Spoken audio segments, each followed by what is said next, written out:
Bomani Jones of the Mothership joining us now. Bo, good to have you on. I know that prior to Game 6, you said it wouldn't be a good thing to get LeBron the MVP in a losing effort. Why? Well, it wouldn't be good for him. I mean, can you imagine having to come out there and, like, wow, you other guys, I know you guys over there busy with that championship thing. Yeah, that's cool. Hey, LeBron, would you like another individual honor that people are going to say is hollow the second that you walk off the stage? That's not a win. That's not a great situation to be in if you're LeBron. See, I think there's part of LeBron that would like to still say to Steph Curry, hey, you see what they're giving me here? I'm the MVP of your series. I think there might be. There certainly might be. And then Steph Curry calls scoreboard, and then what can you do? Like, I think even LeBron would understand as wanting to say that to Steph Curry, you're just sitting there waiting on him to say scoreboard right back, and nobody wants that.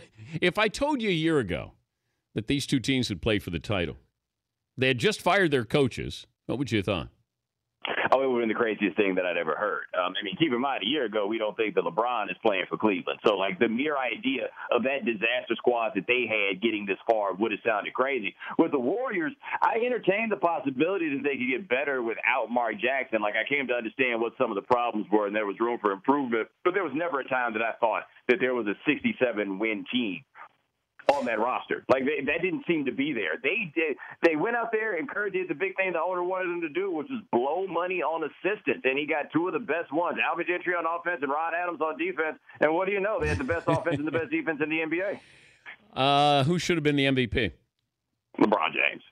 Oh, you would have given it to him, even though he shouldn't have. It's not good for him, but you would have given it to him.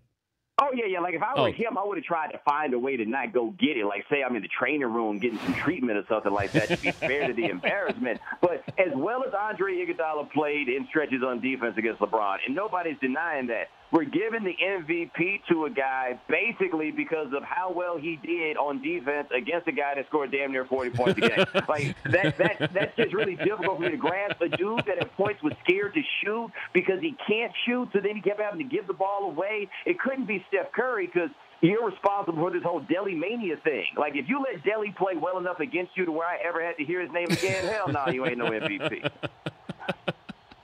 Don't drop the mic and walk off. I have a couple more questions here. I'm here. Did LeBron, did he become a little more likable, embraceable in this underdog role, in this one-man gang? You know, I thought that he did up until the moment that the loss was solid. And then once the loss was solid, people just went right back to killing LeBron James. It's almost as though we penalized him for the fact that he's able to drag scrubs to the finals when they have no business being in the finals. When you say he's 2-4 in the NBA finals, the first one was 2007, and that was one of the great individual feats I think that any of us have ever seen. The last one is this one where they went undefeated without Kyrie Irving up until you got to Game 4 of this series. They kept winning without him. They didn't have Kevin Love.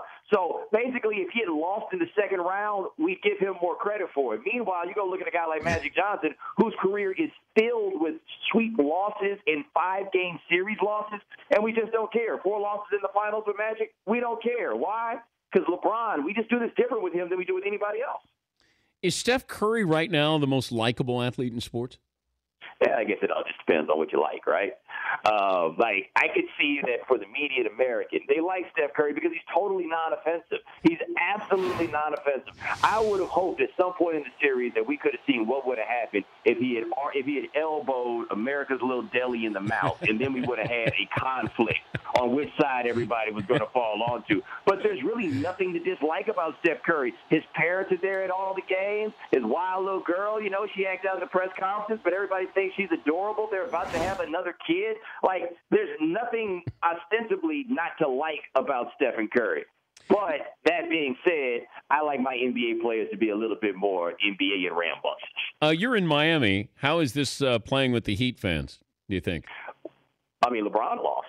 There it is right there. Like, there's not the anger and vitriol that there was in Cleveland when LeBron left, but very few people here are wishing for anything good to happen with LeBron. I think the bigger question in Miami right now is, so, Dwayne, when you said when I was in Miami, you mean like was, like past tense?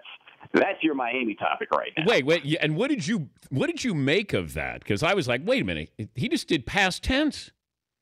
What I make of that is that LeBron James walked away from Pat Riley. Like I don't see how you can look at this series and not go back and look at Pat Riley and say, okay, so why isn't LeBron dragging our guys to the finals if he could drag these guys to the finals?